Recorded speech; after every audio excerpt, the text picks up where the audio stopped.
اللهم أهل الكبرياء والعظمة وأهل الجود والجبروت وأهل العفو والرحمة وأهل التقوى والمغفرة، أسألك بحق هذا اليوم الذي جعلته للمسلمين عيدا ولمحمد صلى الله عليه وآله زخرا وشرفا وكرامة ومزيدا، أن تصلي على محمد وآل محمد، وأن تدخلني في كل خير أدخلت فيه محمدا وآل محمد، وأن تخرجني من كل سوء أخرجت منه محمدا وآل محمد، صلواتك عليه وعليه.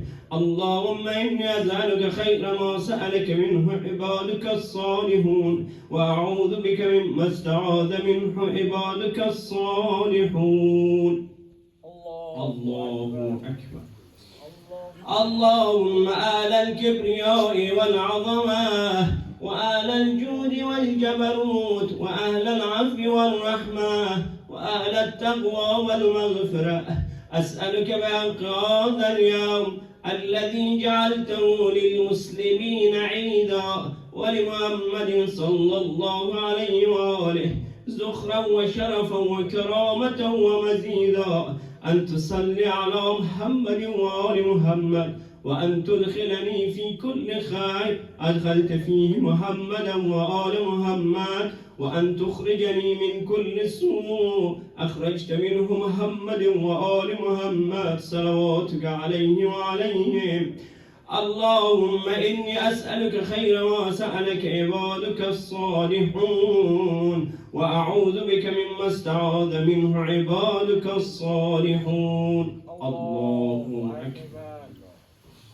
اللهم آل الكبرياء والعظمة وآل الجود والجبروت وآل العفو والرحمة وآل التقوى والمغفرة، أسألك بحق هذا اليوم الذي جعلته للمسلمين عيدا ولمحمد صلى الله عليه وآله زخرا وشرفا وكرامة ومزيدا، أن تصلي على محمد وآل محمد، وأن تدخلني في كل خير أدخلت فيه محمدا وآل محمد، وأن تخرجني من كل سوء أخرجت منه محمدا وآل محمد، صلواتك عليه وعليهم.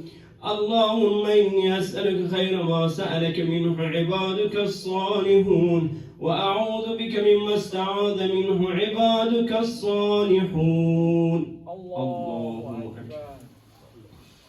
اللهم آل الكبرياء والعظمة وآل الجود والجبروت وآل العفو والرحمة وآل التقوى والمغفرة، أسألك بحق هذا اليوم الذي جعلته للمسلمين عيدا ولمحمد صلى الله عليه وآله زخرا وشرفا وكرامة ومزيدا، أن تصلي على محمد وآل محمد، وأن تدخلني في كل خير أدخلت فيه محمدا وآل محمد، وأن تخرجني من كل سوء أخرجت منه محمدا وآل محمد، صلواتك عليه وعليهم.